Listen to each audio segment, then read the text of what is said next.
Bonjour à toutes et à tous. Aujourd'hui, nous allons parler encore de Jésus, le sauveur de l'humanité. Quand nous parlons, d'autres pensent que nous sommes en train de raconter autre chose. Pourtant, c'est vrai. Je vous rassure, parce qu'on dit celui qui a entendu parler du lion et celui qui a vu le lion n'ont pas la même manière de courir.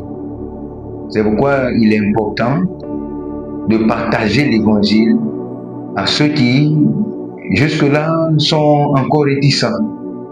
Et tout cela, c'est l'amour de Dieu. Quand tu aimes quelqu'un, tu es patient. Donc Dieu est patient. Il tend toujours sa main pour que tous ceux qui ne l'ont pas encore accepté puissent venir à lui. Alors, peut-être au moment où tu m'entends, où tu regardes cette vidéo, dans ton quartier, tu ne reçois que la condamnation à cause de ce que tu fais, à cause de ce dans quoi tu es. Je ne sais pas, mais Dieu ne condamne personne. Dieu, lui, son désir, c'est de te sauver. Lui, son désir, c'est de t'amener à manifester la personne que tu dois être vraiment. C'est-à-dire faire sortir ton vrai visage que Dieu t'a donné en te créant. C'est pourquoi il est dit ici, dans Romains 5, verset 8 à 10, que mais Dieu prouve son amour envers nous, en ce que lorsque nous étions encore des pécheurs. Donc Dieu t'aime, pas parce que tu marches dans la sainteté. Dieu t'aime, pas parce que tu vis bien. Dieu t'aime parce que lui-même, sa nature est amour. Et tellement il t'aime, il voit que tu es dans une situation qui ne t'arrange pas. Peut-être que toi, comme tu sens un vide à l'intérieur de toi, tu penses qu'en courant derrière les plaisirs, n'importe quel, les plaisirs de ce monde-là, tu seras comblé. Et c'est pourquoi tu es tombé sûrement dans une affaire de drogue, etc.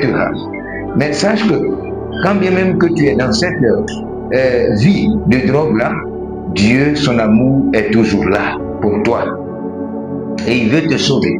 C'est pourquoi le verset dit, il prouve son amour envers nous lorsque nous étions pécheurs. Même tous ceux qui proclament qu'ils sont sauvés, ils n'ont pas bénéficié de l'amour de Dieu parce qu'ils étaient bien.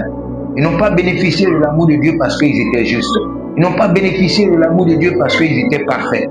Ils ont bénéficié de l'amour de Dieu parce que Dieu a décidé de les aider. Dieu lui-même, sa nature est amour. Donc Dieu t'aime encore. Ne t'en fais pas. Ne cherche pas à te suicider. Dieu te veut. Dieu te veut. C'est parce que tu ne sais pas qu'est-ce que tu es venu accomplir sur la terre que tu penses que ta vie est ratée. Non. Personne n'est inutile sur la terre. Nous sommes importants. Nous sommes importants. C'est pourquoi Dieu prouve son amour envers nous et continue au verset 9. Il dit, à plus forte raison, donc, maintenant que nous sommes justifiés par son sang, serons-nous sauvés par lui de la colère? Car si, lorsque nous étions ennemis, nous avons été réconciliés avec Dieu par la mort de son Fils, à plus forte raison, étant réconciliés, serons-nous sauvés par sa vie. Vous voyez? Donc, lorsque l'humanité était dans le péché, Jésus est venu mourir et ressusciter pour que toi, en croyant ces faits, tu puisses être sauvé. Donc l'amour de Dieu est toujours là. L'amour de Dieu est toujours manifeste. Il fait pleuvoir même sur les bons et les méchants. Vous voyez? Mais il veut que tu quittes la vie dont là où tu souffres et que tu viennes dans la liberté. C'est pourquoi il veut ce jour-là que tu acceptes Jésus comme ton sauveur. Parce que, comme tu l'as entendu, il dit quoi? Que car si, lorsque nous étions ennemis, quand tu marches contrairement à la voie de Dieu, tu es ennemi de Dieu. Tu es ennemi de Dieu. Mais Dieu ne veut pas te faire quoi que ce soit. Son amour vient vers toi. Il veut te sauver. Et il dit, nous avons été réconciliés avec Dieu par la mort de son Fils. Donc Jésus est mort pour que toi tu sois réconcilié avec Dieu. Et c'est pourquoi ce jour nous sommes là pour encore t'encourager, pour encore te dire que Dieu continue d'être patient pour que toi, tu sois sauvé. Au moment où tu m'écoutes, si même tu es dans ta chambre, si même tu es là où tu es, cela ne dérange pas Dieu. Tu peux répéter la prière que je vais faire tout à l'heure avec moi.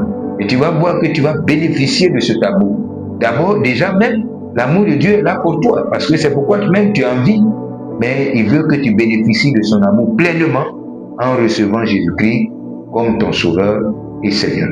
Fais la prière, répète la prière avec moi. Là où tu es couché sur ton lit, tu es là où tu es, répète la prière avec moi de tout ton cœur et tu verras combien de fois Jésus viendra à toi et il va commencer à te conduire tout doucement dans ce pourquoi il t'a fait venir sur la terre. Seigneur Jésus, je te remercie ce jour. À cause des péchés, je me disais que c'est que Dieu n'a plus de regard sur moi. Mais en écoutant ce message-là, j'ai compris que Dieu m'aime pas parce que je suis bien.